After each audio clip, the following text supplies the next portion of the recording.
আপনাদের আজকে মাঠে নামতে হয়েছে, এটা অত্যন্ত দুঃখের বিষয়। আপনারা হয়তো অনেকেই জানেন কি জানেন না জানি না, বাংলাদেশে প্রচলিত চারটা সিস্টেম চালু। একটা হচ্ছে অ্যালোপ্যাথি, একটা হচ্ছে ইউনানি, আরেকটা হচ্ছে আয়ুর্বেদিক, আরেকটা হচ্ছে হোমিওপ্যাথি। সারা পৃথিবীর মতো আমাদের দেশে আমরা সেবাতে পাচ্ছি। এই দুর্ভাগ্যজনক বিষয় হলো আমাদের উপরে যত অফিসার আছে সবাই অ্যালোপ্যাথি সিস্টেমের। তাহলে একটা সেক্টর সবাই যদি অ্যালোপ্যাথি সিস্টেম ডমিনেট করে তাহলে এই সেক্টরে কিভাবে উঠবে? আমরা স্বাধীনতার পরে স্বাধীনতার সফলতা ভোগ করতেছি, ঠিক আছে, কিন্তু আমরা চাকরির ক্ষেত্রে কোনো স্বাধীনতা পাচ্ছি না। আমাদেরকে প্রথম শ্রেণীর অফিসারদেরকে আউটসোর্সিং দেওয়ার জন্য মন্ত্রণালয়ের কিছু স্বৈরাচার, সেই স্বৈরাচার শাসকদের আমলের নিয়োগকৃত কিছু এই সচিবরা আমাদেরকে এই আউটসোর্সিং পায়তারা করছে।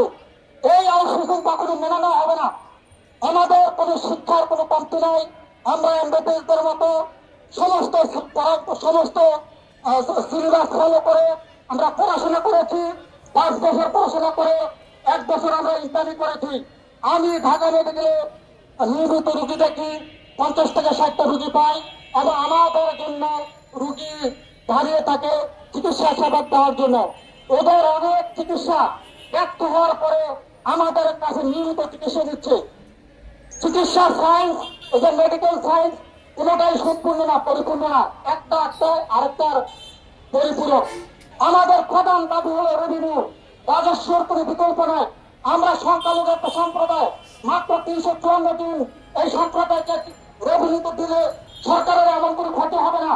অথচ এমবিবিএসদের তাদের সমস্ত অপারেশন প্ল্যানে যারা অন্তর্ভুক্ত তাদের সবাইকে অলরেডি রাজস্ব দেওয়া আছে, কিন্তু আমাদের সাথে দ্বিমুখিতা এবং বৈষম্যমূলক নীতি আচরণ করা হচ্ছে। আমরা আমাদের রেভিনিউ চাই। আরেকটা হচ্ছে অত্যন্ত মানবতার বিষয়। আমরা প্রথম শ্রেণীর অফিসার হিসেবে আজকে মাঠে নামতে হচ্ছে।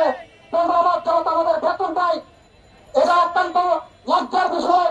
ফ্যামিলিতে আজকে পরিচয় দিতে পারি না। আমাদের এই বেতন, এটা আমাদের মৌলিক অধিকার। আমরা নিয়মিত অফিস করছি, নিয়মিত সেবা দিচ্ছি, কিন্তু আজকে আমাদের বেতন দেওয়া হচ্ছে না।